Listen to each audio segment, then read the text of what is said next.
So, what happened to the day of rage? The day that the world was supposed to burn as a result of the call of the Hamas leaders, right? Let's talk about that for a minute. Welcome to Integrative Preparedness. How are you all today? So, yeah, they have their big day of rage, and you should have prepared for it. You shouldn't have worried unduly about it. And there was a lot of people, all up in arms about this was going to be horrible around the world. I'll tell you what this shows. And again, I'm not putting down people who were ready. We should use all of these things as drills. We should use all of these things as opportunities to check ourselves, to check our preparedness, our mindset, everything. But I'll tell you what this shows, because there were some protests, mainly at universities, where the little mind-numbed robots, are all up in arms because of what their communist teachers have taught them. But what this shows is that there is no worldwide support for terrorism or the Palestinian cause or any of that. And while it's, I suppose that it's understandable for some young people to get their panties in a twist over these things when they're shoveled one-sided loads of garbage into this stuff. A real study of the situation over there makes you understand that, to be honest, the Palestinians are just a bunch of, they're a bunch of troublemakers, to be real honest. And every now and then something like this happens. Now, I have a lot of questions about this, as you may know. If you've watched one of my previous ones, I asked, is this Israel's 9/11? And a lot of people misunderstood what I said about that. If you're new, by the way, if you're new to the channel, welcome. It's great to have you. But if you listen to me, you have to be able to listen between the lines, and you have to be able to see the look on my face. And I will kind of express things that I won't necessarily express in words, but the sharp people will pick it up. And when I said, is this Israel's 9/11? I wasn't saying is it because this is a horrible attack, although it was. I was hearkening back to the fact that I don't believe that they had no idea this was coming. Now, what questions does that beg, right? Just like 9/11, those of you who have studied 9/11 and aren't dumb enough to swallow the official report whole, why do these things happen? I'm going to make another short one after this, in which the question I think is going to be, or the statement is going to be, don't believe everything you read.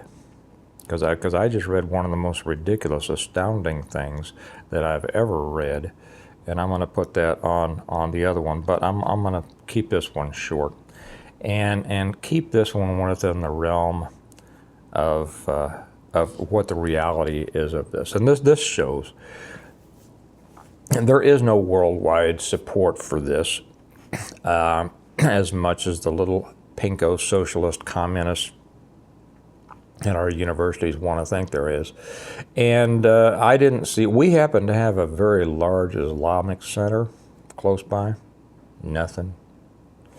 Now people can say, and I didn't see any attacks. I mean, there's been a couple. There was somebody stabbed in France. There was somebody, I don't know. But there weren't riots. There weren't massive attacks.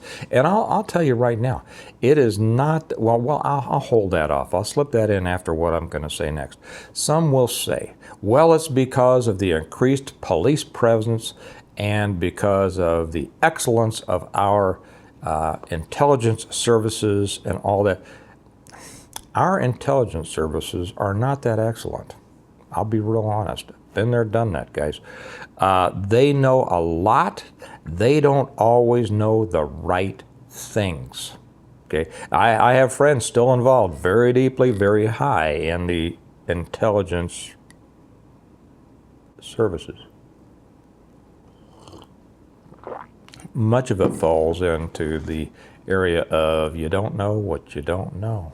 Okay, and the things that you know, or you think you know, have a tendency to absorb more of your attention than maybe they should. I know I'm speaking obliquely here. Those who can follow along. Those with ears to hear, hear. So with that in mind, and as far as the police presence, it is not that difficult. As a matter of fact, it is not difficult at all.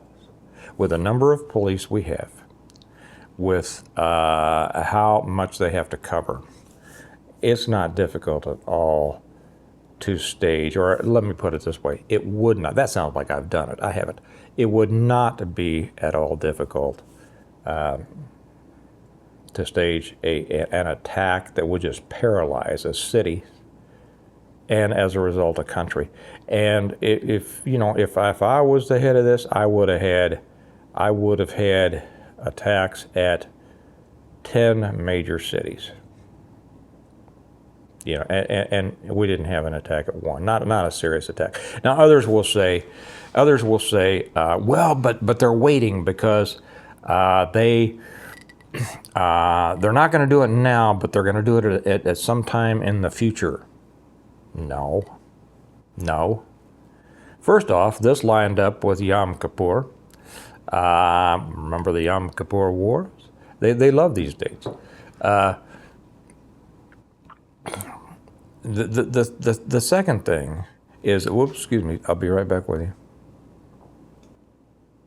Somebody was calling me that I had to answer.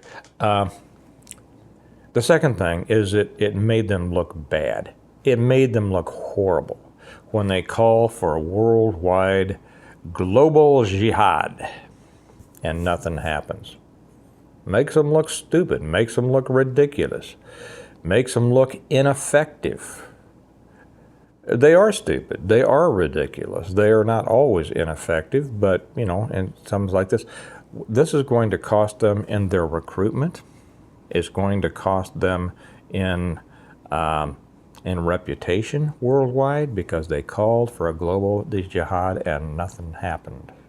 Okay, that's basically the message here. If you use this as a drill to test and say, okay, if the world erupted in flames, in global jihad flames, am I where I need to be, or do I need to tighten up a little bit? Then good for you. You approach this in exactly the right way.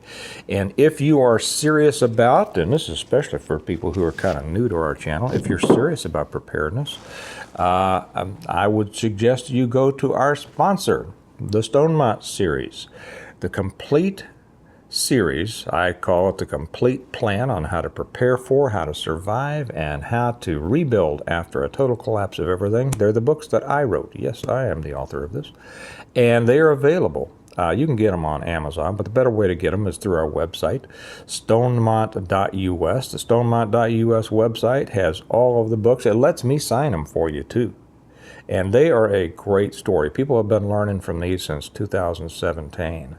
It's a series of 6 novels, which is meant to both entertain and instruct. We've had people say that they've read through the whole series 5 or 6 times, still learning things that they missed the first 4 or 5 times. So if you're serious about preparedness and you haven't read them, this might be the very next thing you might want to do. While you're there, you can also order a Stonemont cup if you would like. And t-shirts, stuff like that. Hoodies are coming. Anyway, and the links are down below. I always put that down below. I just completed, as I said, the audible reading of the reversion, the first book, over on the Patreon channel. For those of you who like to listen to Audible, I read the reversion over there, and that's on the Stonemont level. When you get over there, the link is also down below. There's the entry level, and then there's the second level, the Stonemont level. That lets you get other things, self-defense videos that I put up, and the audible reading. And I will be beginning to read the second book, The Revival. I think I'll probably start reading that Monday. And so that will be available to everybody who is over on the Stonemont level. So that's what we have with the Didn't Happen Day of Rage. Again, use all these things as drills. Tighten up what you need to. Always be bettering your position. Always be improving. Always be learning. Keep your head in the game. Remember that we prepare well today in order to live well tomorrow, and you're going to live as well tomorrow as you prepare for today. So it all starts today. You all have a good day. No day of rage. Go enjoy your life, but don't forget to keep preparing. And I'll talk to you later. Bye-bye.